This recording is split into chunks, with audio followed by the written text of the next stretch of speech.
Are you a Formula 1 fan or a WRC fan?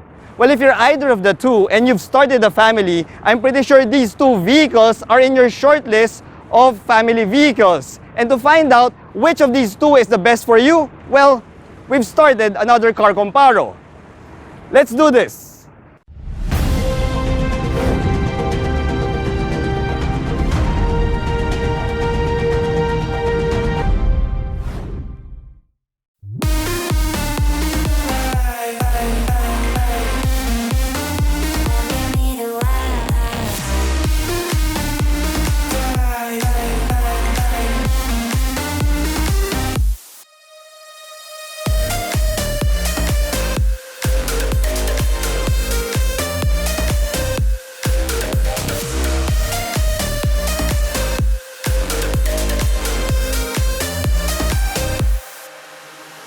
Hello guys, I'm Reagan and welcome back to another car comparo. If you're new to my channel, I hope you click that subscribe button for your regular dose of Philippine automotive content. If you're my subscriber already, well, sit back, relax, and enjoy this car comparo. Oh yeah, and click that like button. Also special thanks to Honda Cars Manila for providing the Honda HRV RS and to Motor Image Filipinas for lending us the Subaru XV. Motorsport is the proving ground for any car maker, and the technology improvements made in this arena often make their way into their mainstream cars. Now what we have here are two car makers with deep motorsport roots. Both Honda and Subaru are giants in the motorsport world, with Honda's F1 experience and Subaru's WRC performance. Now granted, both of these cars are their more pedestrian offerings, but both are imbued with racing DNA.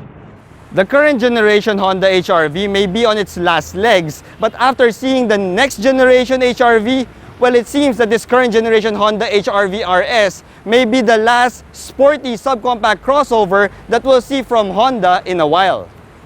The Subaru XV may have received a mild refresh recently, but it's still the same shape and technology from XVs of years past. Now, just like my other car comparos, we will assess these two vehicles according to the following categories: price, exterior looks, cabin materials quality, tech, space, and the drive. So, which of these two cars will win this comparo? The F1 engine maker or the WRC champion? Well, stay tuned to find out.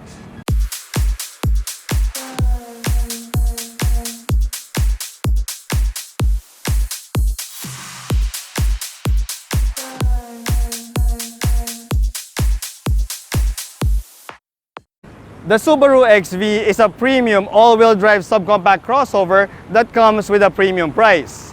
It retails for 1,908,000 Philippine pesos, which is eye-watering, especially when you compare it against its competitor. Now, the top-spec Honda HRV RS has a sticker price of only 1,515,000 Philippine pesos, which is 400,000 pesos lower than the Subaru XV. Now, both of these vehicles have the same 3-year warranty, and when it comes to the resale value, they're also practically the same.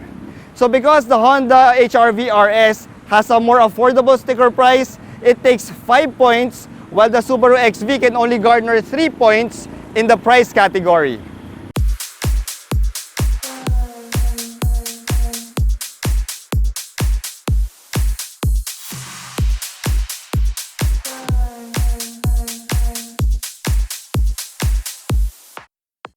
The Subaru XV has rally DNA in its bones, and its looks reflect that rugged purpose. We get plastic claddings all around this car to help protect it from debris, and even get these side fins on the front bumper that this refresh XV gets.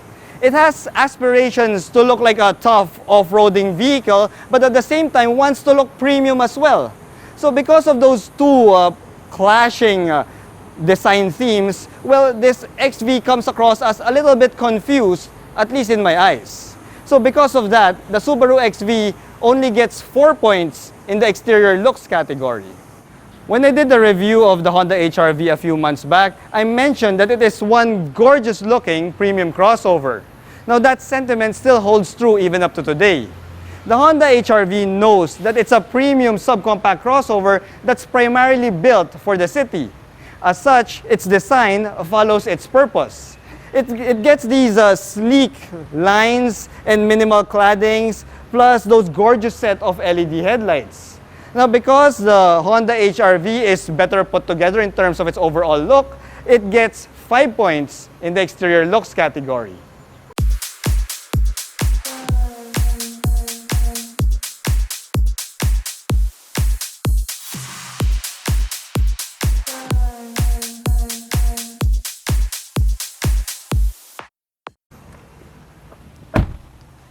The Honda HRV's cabin is premium with the vibe that is corporate Honda.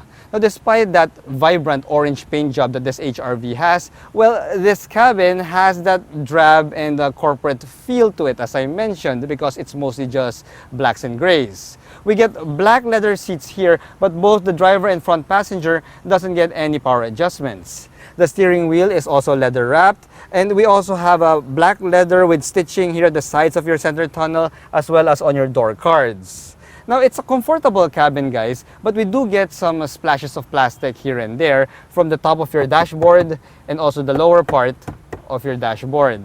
The fit and finish, though, is perfect. It's actually terrific, as expected from any Honda, but because it has that boring and drab look to it, well, I can only give 4 points to the HRV when it comes to the cabin materials category. The Subaru XV is more expensive by 400,000 Philippine pesos, and that added price can be seen in the types of materials used inside the XV's cabin. We get black leather seats here as well, but the quality of the leather used is more supple than that of the Honda HRV. I also love the fact that they used orange contrast stitching here, which gives an added pop to the cabin of the Subaru XV. We also get this leather wrap steering wheel here and the same orange stitching. And when you look at the entire cabin area, we've got a good mix of different textures and materials that have been used here. The door cards get some carbon fiber trim, and you even have some perforated leather on the inserts of the door cards. Plus, we have this leather wrap top dashboard with orange contrast stitching and these matte faux aluminum trim that are found on the middle dashboard and your door cards as well.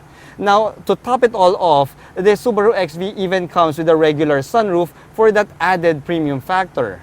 So because of all the nice quality materials used here that makes the Subaru XV's cabin feel like $1 million, well, it takes 5 points in the cabin materials category.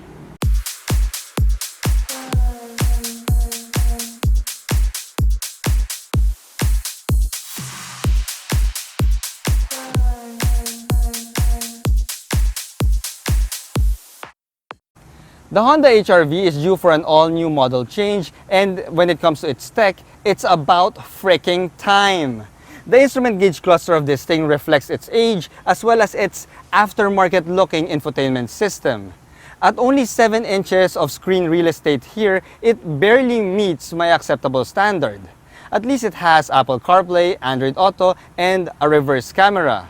However, when it comes to its safety, it is lagging behind when you compare it against the Subaru XV. The HRV only gets 4 airbags, as well as your usual passive safety bits like ABS with EBD, traction control, and stability control. Now, because of its relative lack in tech and safety when you compare it against the Subaru XV, well, this Honda HRV RS can only do 3 points in the tech category. The Subaru XV has just had a refresh, but most of its tech and safety bits are carryovers from the pre-facelift model. However, despite that, the Subaru XV is still more technologically advanced when you compare it against the Honda HRV. The XV gets a larger 8-inch touchscreen infotainment system here that comes with Apple CarPlay, Android Auto, plus a 360-degree view camera. Now, the safety bits are also much better here because the XV gets 7 airbags plus the same passive safety bits as the Honda HRV, which are ABS with EBD, traction control, and stability control.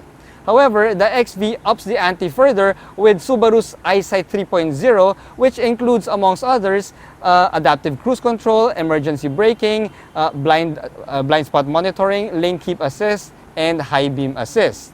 So because the Subaru XV gets more tech and more safety, well, it takes 5 points in the tech and safety category.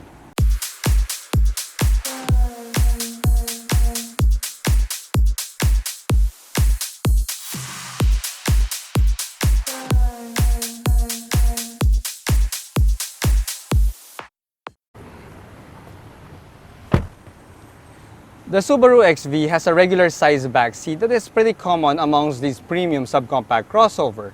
However, what's not common here is the fact that we don't get any amenities here at the back seat. I mean, considering the price that you're paying, it's a little bit of a bummer.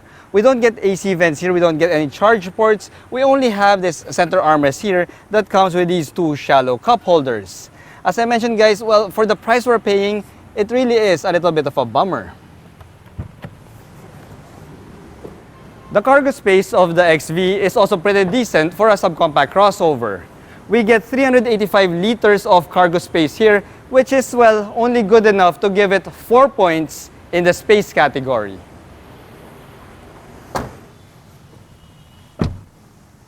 The Honda HRV is the space champ when it comes to the premium subcompact crossover segment, and it shows right here in the back seat. Now, this place might be similar in size versus the Subaru XV, but the Honda HRV gets these flexible ULT seats, which is a blessing for people who need to carry all sorts of stuff. Now, just like the Subaru XV, the Honda HRV doesn't really get too many amenities here in the back seat. We don't have rear AC vents. We only have a solo cup holder right there, and our tiny little center armrest here doesn't even have two cup holders. At least the Honda HRV also has ISOFIX anchors. The Honda HRV's trunk space edges out the Subaru XV by a little bit. At 431 liters, the HRV is the cargo space king in the premium subcompact crossover segment, and as such, it takes 5 points in the space category.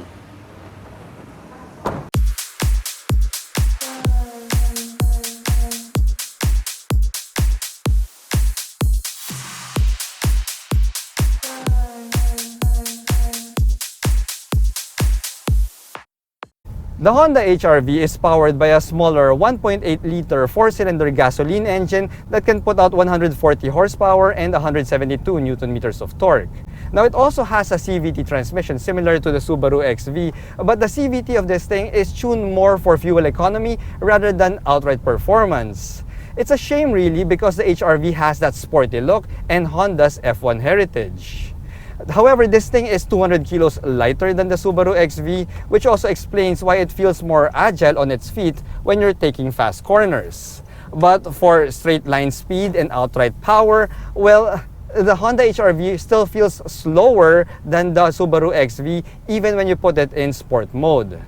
As such, well, the Honda HRV can only do 4 points in the driving category. The Subaru XV is powered by a larger 2-liter Boxer 4 gasoline engine that puts out 154 horsepower and 196 Nm of torque. Now, it also has a CVT, but the CVT sends power to all 4 wheels, thus giving the Subaru XV better mechanical grip. In sport mode, it's also more engaging than the Honda HRV, owing to its higher power output and better traction.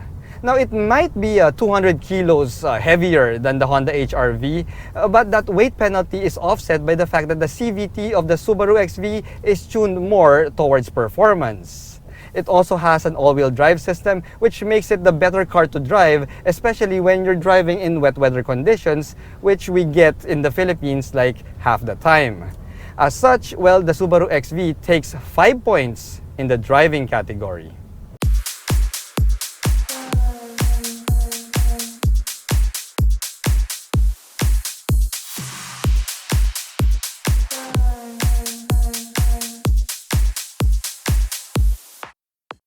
When I created my point system, the idea was to have a clear winner at the end of each car comparo. However, for the first time, we have a split decision here. At 26 points each, both cars banked on their strong points to come up with a tie. Now, the Honda HRV may be down on tech and safety, but you cannot beat the value proposition that it has for its price level. Also, its space flexibility is the best in the segment. Now, the Subaru XV, on the other hand, may be more expensive when it comes to its sticker price, but you get your money's worth with better cabin materials, better tech, and a safer and more engaging drive. In the end, it's like asking the question, guys, which is the better motorsport? Is it F1 or is it WRC? The answer, guys, is none, because both are good, and we're lucky as the audience to have both motorsports for our enjoyment.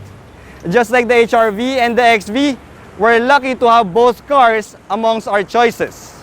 Anyway guys, thanks for watching.